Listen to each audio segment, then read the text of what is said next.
Welcome to the History of North America. I'm Mark Vinette. Our narrative takes us to Florida and the arrival of French Protestant Huguenot colonists in 1562.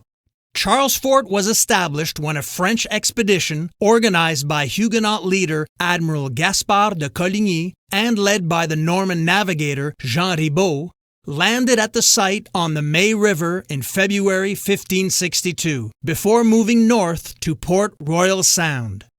There, on present-day Parris Island, South Carolina, at that time a part of Florida territory, Ribault left 28 men to build a settlement. Eric Yanis of the Other States of America podcast has graciously agreed to share his telling of this incredible story. They named their new fort CharlesFort, after King Charles IX, King of France. And then on June 11th, Ribault and Laudonnière left CharlesFort for France, promising to return in 6 months' time to their little Huguenot paradise in the subtropics of the Americas. But these men that were left behind, they weren't settlers, they weren't farmers, they weren't fishermen, they weren't diplomats, they weren't interpreters, they weren't traders, they weren't merchants, they were soldiers. Not the best skill set for creating a colony. Not in the beginning, anyway. The main concern here is food. And you have a bunch of soldiers who neither planted food nor brought an extended amount of food. They're planning on Ribault and Laudonnière returning in 6 months with provisions, for which they have very little of. Now they're dependent on the natives. And thus far, the natives have been very giving. And anytime they show up somewhere, the natives come out with food. That's the thing, in native culture, food is often brought as a greeting. It's not a continual gift, though, and the Europeans don't understand this. They see, oh, I visited this village and they gave me food. They have food there and they're willing to share it. No. They're willing to present it as a gift one time for meeting you. They're not willing to feed you forever. But this problem was not evident at first. Their thought was not of subsistence, but of gold. Of the 30, the greater number were soldiers and sailors, with a few gentlemen, that is to say men of the sword, born within the pale of nobility, whom at home could neither labor nor trade without derogation from their rank. So we have a bunch of soldiers, and then we have basically useless nobility. Nobody's thinking of food or planning for food, and instead their eyes are set on a North American El Dorado, a new Tenochtitlan, a new Incan Empire, somewhere far off to the west. So at first they were able to obtain stores of food from the natives, and those gifts would get smaller and smaller as the months wore on. And then their storehouse at CharlesFort burned down. They lost everything. They had to rebuild, and the food was gone. And then as hunger set in, and the summer wore on, and it got hotter and hotter out, the men began to revert to their baser instincts. Food theft was running high, insubordination. The leader of the fort, Albert, banished a soldier, Lecher, to an island to die of starvation by himself. Then Albert found it necessary to enact the death sentence by his own hand, and he hung a young drummer boy. And as the time wore on, the ships weren't coming. No resupply was in sight. Something had happened. They had been forgotten. They were lost to time. Now all the men, at the end of their metaphorical ropes, mutinied against Albert, killed him. With Albert dead, they put a man named Nicholas in charge, and they went off and they rescued Lecher on his island, starving to death. They brought him back. But the murder of their leader didn't change their living situation at all.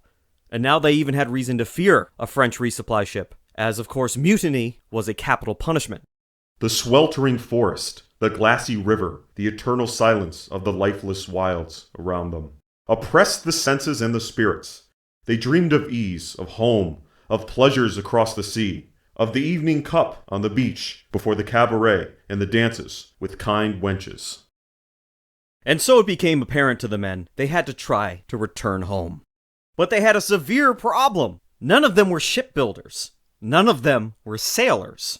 Not one of them knew how to build a ship, but Ribault had left them a forge with tools and iron, and a strong desire supplied the place of skill. And so they went about cutting down trees. Now it's not clear that they had any sort of sawmill, and so they were probably dealing with some rough logs, and they used moss to caulk the seams in between everything. For their pitch they used pine, which would be a little more appropriate than moss. The natives, probably eager to get rid of them, were able to provide them with ropes, and then they made sails from their own clothing and the few bed sheets that were brought over for the soldiers. As you can imagine, even brand new, this boat was a sorry sight to look at. And the men reluctantly, with no sailors, decided to have a go at the Atlantic Ocean.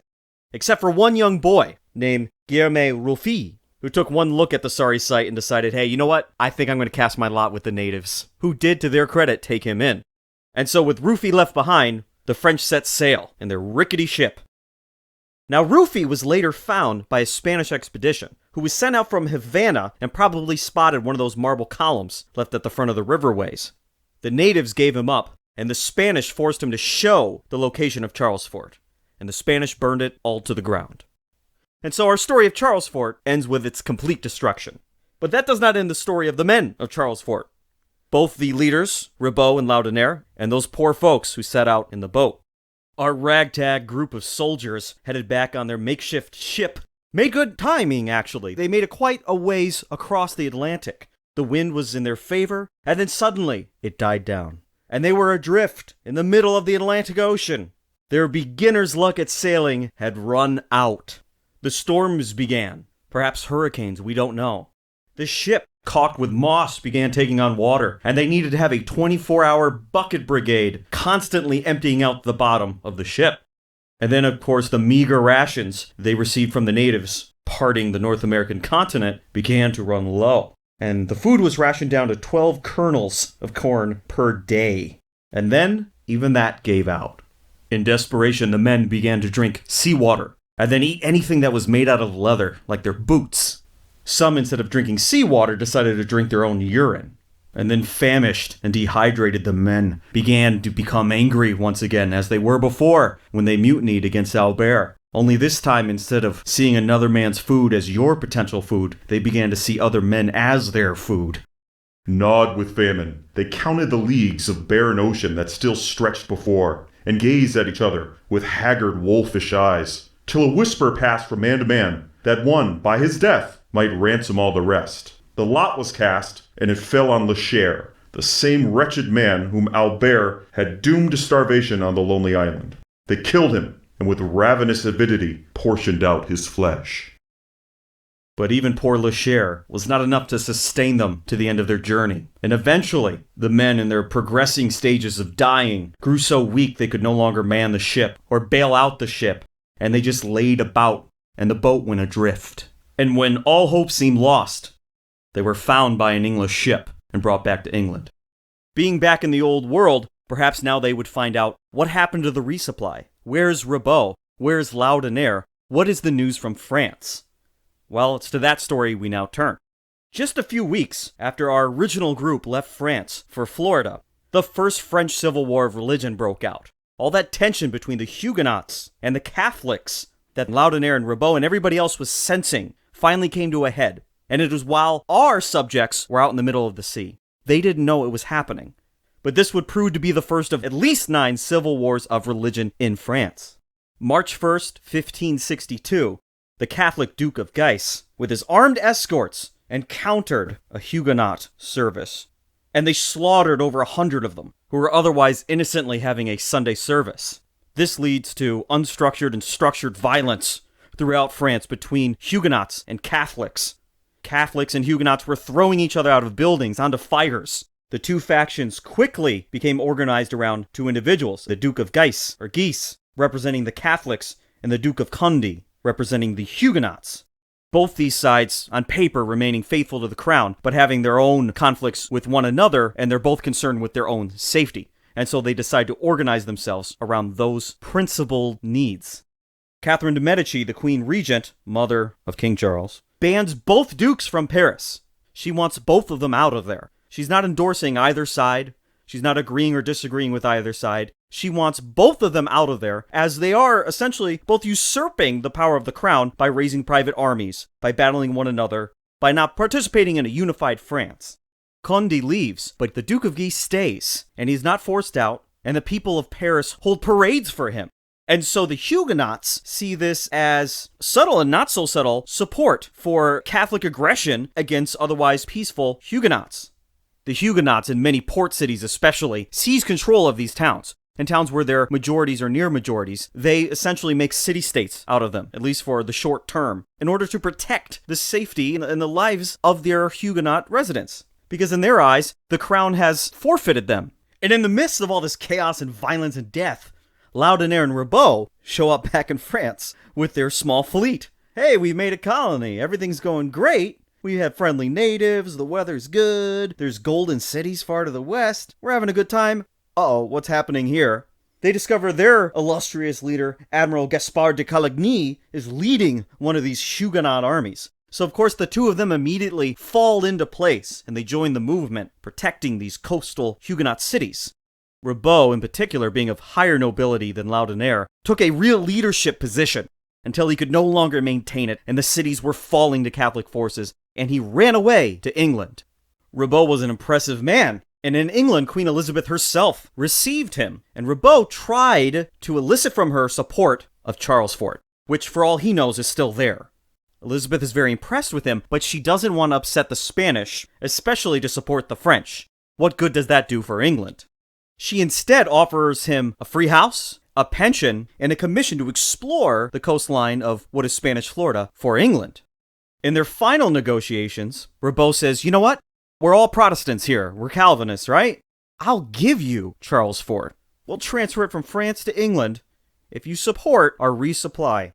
This was an offer Queen Elizabeth could sink her teeth into. And so along with an Englishman, William Stuckley.